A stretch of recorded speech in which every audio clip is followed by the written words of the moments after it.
O Papa Pio XII disse certa vez que a cidade de São Paulo teve como fundador o apóstolo Manuel da Nóbrega. Alguns anos mais tarde, foi a vez de outro Papa, João XXIII, dizer que o Padre Manuel foi nada menos que o bandeirante de Deus no Brasil. Mas quem foi esse personagem que é considerado um dos mais importantes portugueses do século XVI, apesar de ter passado grande parte da vida no Brasil? Manuel da Nóbrega nasce em 18 de outubro de 1517, na cidade de Sanfins do Douro, no norte de Portugal. Estuda nas universidades de Salamanca e de Coimbra. Aos 27 anos, decide seguir a carreira religiosa. O jovem Manuel da Nóbrega escolhe uma nova ordem religiosa criada poucos anos antes. A Companhia de Jesus foi fundada pelo espanhol Inácio de Loyola. Os jesuítas tinham como princípio ser missionários. Por isso, seriam os grandes responsáveis pela propagação do cristianismo nas terras recém-descobertas. Nóbrega passa 5 anos pregando no interior de Portugal, até que o rei Dom João III pede ao padre que lidere a primeira equipe de religiosos no continente americano.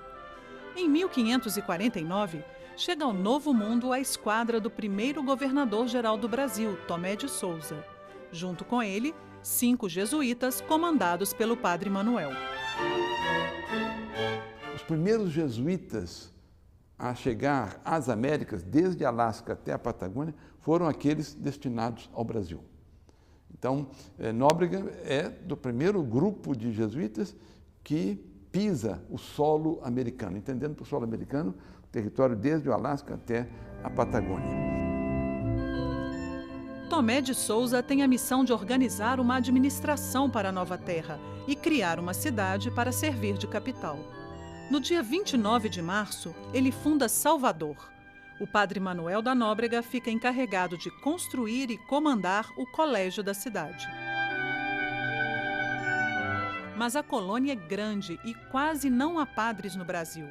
Por isso, o padre Manuel, em companhia de Tomé de Souza, resolve seguir para outras capitanias. Em Ilhéus, Porto Seguro e no Espírito Santo, os colonos podem se confessar, ter seus casamentos celebrados e os filhos batizados. Os índios que vivem nos povoados são catequizados.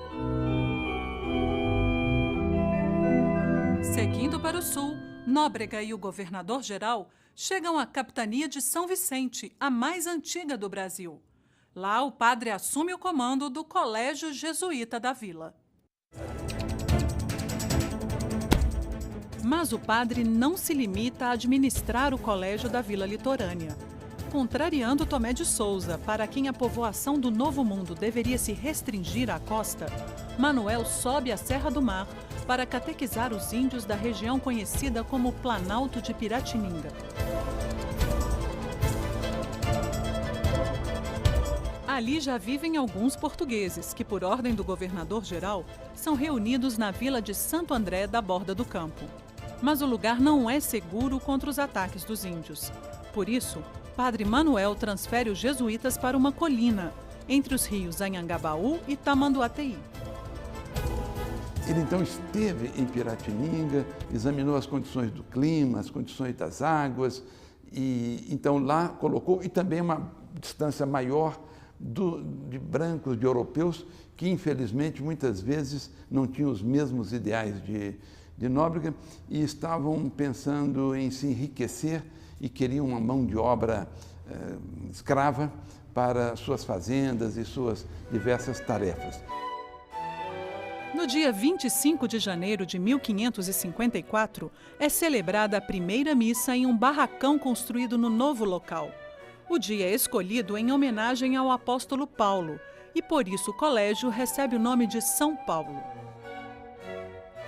Nóbrega não pode ficar e acompanhar o crescimento do colégio. No ano seguinte, a colônia é invadida. O almirante francês Nicolau de Villegagnon ocupa a Baía de Guanabara e lá funda a França Antártica. Ele consegue fazer uma aliança com os índios e ameaça o domínio português na região. Com o apoio dos franceses, índios de várias tribos se unem para lutar contra os portugueses que tentam escravizá-los. Eles formam a Confederação dos Tamoios e começam a atacar vilas e povoações portuguesas. Depois de 7 anos de conflitos, o padre Nóbrega, que é contra a escravização dos índios, decide liderar uma missão para restabelecer a paz entre nativos e portugueses. Em 1563, ele e um jovem jesuíta chamado José de Anchieta partem de São Vicente para a aldeia de Iperoig, onde hoje fica a cidade de Ubatuba. Com a ajuda do irmão Anchieta, que rapidamente aprende a falar em tupi, Nóbrega consegue um acordo com algumas tribos e enfraquece a luta dos tamoios. Com isso, fica aberto o caminho para a retomada da Baía de Guanabara. No ano seguinte, a esquadra do capitão Estácio de Sá, sobrinho do novo governador-geral Mendes Sá, chega ao Brasil para expulsar os invasores. Mas os franceses e as tribos aliadas resistem e Estácio precisa buscar reforços em São Vicente. Lá, ele recebe o apoio de Nóbrega e Anchieta, que mandam voluntários para a luta. Nóbrega, então, foi um elemento da maior transcendência para juntar forças, inclusive trazer índios amigos de São Paulo para a luta contra os invasores franceses no Rio de Janeiro. Com a ajuda dos jesuítas, Estácio de Sá volta a Guanabara e no dia 1º de março de 1565, funda a cidade de São Sebastião do Rio de Janeiro. 5 dias depois, ocorre a primeira batalha e 2 anos mais tarde, os franceses são finalmente expulsos do Brasil. Com a paz restabelecida, Nóbrega cria e passa a administrar o Colégio Jesuíta do Rio de Janeiro. E é no comando dele que o padre morre, em 18 de outubro de 1570, mesmo dia em que completa 63 anos. Manuel da Nóbrega, estadista e missionário, foi um dos fundadores de São Paulo e o primeiro a perceber a importância de ocupar o interior do continente. Por isso, é um dos construtores do Brasil.